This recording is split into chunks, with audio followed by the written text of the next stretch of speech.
This is DRF Race of the Day. Everybody, Mike Beer here with Wednesday's DRF Race of the Day. Indiana Grand has a couple of Grade 3 races for the 3-year-olds. We've already touched on the Grade 3 Indiana Oaks for the fillies. The race of the day, race number 12, is the Indiana Derby for the 3-year-old colts and geldings. $300,000 purse, a mile and a 16th on the main track. Here's your field. 7 horses entered, and you can see right down there on the rail, number 1, Folsom.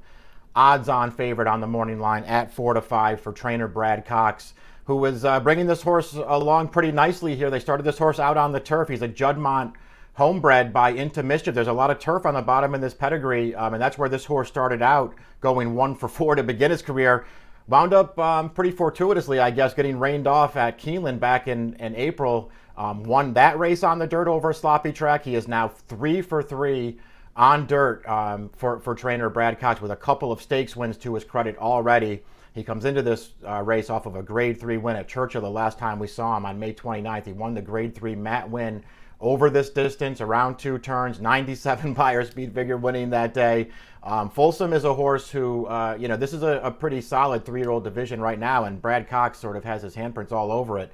He's got another good one here in Folsom. We'll see what he does. I like this spot that they've picked out for him. They're still sort of bringing him along a little bit slowly, but he runs another big one here. You're going to see this horse in some of the major races over the summer for the 3-year-olds. He's way the horse to beat.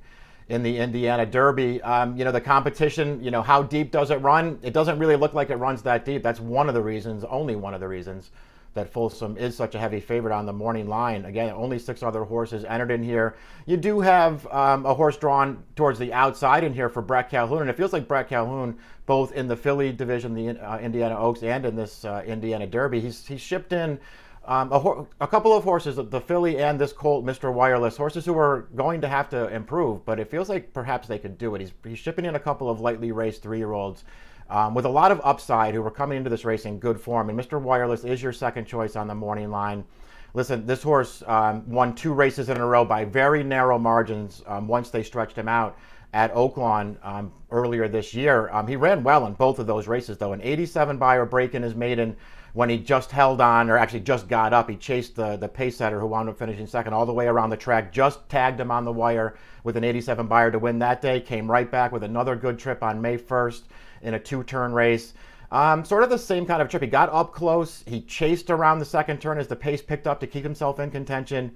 And then he was very game through the stretch to prevail. Just another nose victory for him there. Most recently, we saw him in the Texas Derby at Lone Star. It was a sloppy track over this distance.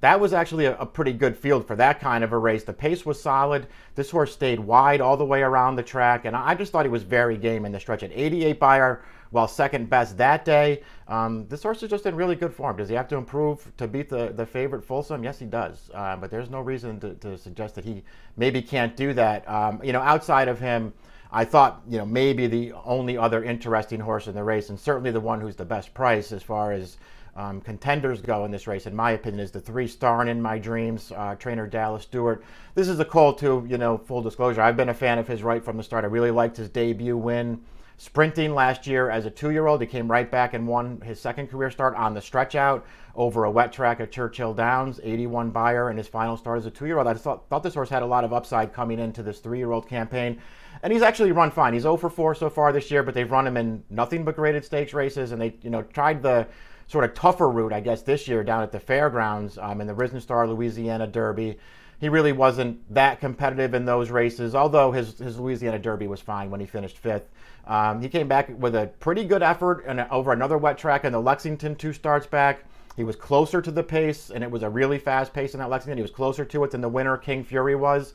He wound up getting a little bit tired there and settling for 3rd at the end, but this horse ran fine that day. King Fury has since shown himself. He had a little bit of a setback and missed the Derby, but he's since shown himself to be one of the better 3-year-olds out there as well. That horse has a lot of upside. So Starring in My Dreams went well in the Lexington, and they tried to cut him back a little bit in that Pate Mile on Derby Day at Churchill Downs. He ran okay in there. That pace was another really fast one.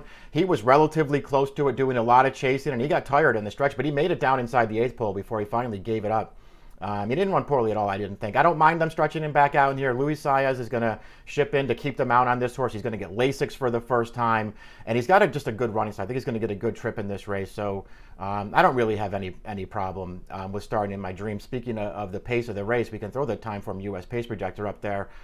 Because they are, calling for a sort of a slow-paced race here that favors horses on or near the early lead, and they do have Starring in My Dreams on the lead. Now, he's not necessarily a horse who's a front runner, but he did, go wire-to-wire break in his maiden sprinting as a 2-year-old, and that was a fast-paced race. He's actually coming out of a couple of fast-paced races, so that's why they have him up there. And it won't be that surprising to see him get forwardly placed in here. It could be to his advantage. It can give him a chance at a little bit of an upset. The aforementioned Mr. Wireless, the second choice on the line, is also projected to be up close to that pace. Will the slow pace work against the favorite Folsom? I guess that would be one thing that you would worry about with this horse, because he hasn't really shown a ton of speed in his races. Although, man, when he won that first dirt start in the wet track at Keeneland back in April, he kept right up close. He didn't break that sharply from the gate that day, but he got forward in that race. He sat right up close. Finished that race off with a really nice run. So after he won that race, it wasn't that surprising to see Brad Cox keep him on the dirt and go down to Oaklawn for the Oaklawn Stakes for 3-year-olds. This is another $300,000 race. We'll look at the stretch run of that race right now, because this race is going 1.125 miles. Also, it's worth pointing out, this is a race where this horse sort of showed that he could really be a player in this 3-year-old division. Off the pace early, sort of in and among horses, but he got out into the clear around the second turn to start his run. Came 4 wide to the stretch challenging for it. He was very game to outfinish a couple of decent horses in here. Warrant, a stablemate of his, came back to win his very next start in a stakes race. So he beat a decent enough field that day. And then he came back in that Matt win we talked about before with the 97 Buyer. Again, he was off the pace there. Didn't break running in there, but he was always under a good hold by Florent Giroux. He didn't really seem like he was that concerned being off the pace. Got him into contention around the second turn once again. Another strong finish for this horse. He's a real good finisher. He's got the figures that stand out in this field. He is not facing the strongest group of 3-year-olds here. It feels like Brad Cox has found the right kind of field to continue this horse's progression and continue his development. And again, maybe then just find a way to get him into some of the better races over the summer and see where he really fits. But so far, hard to argue with anything Folsom's done.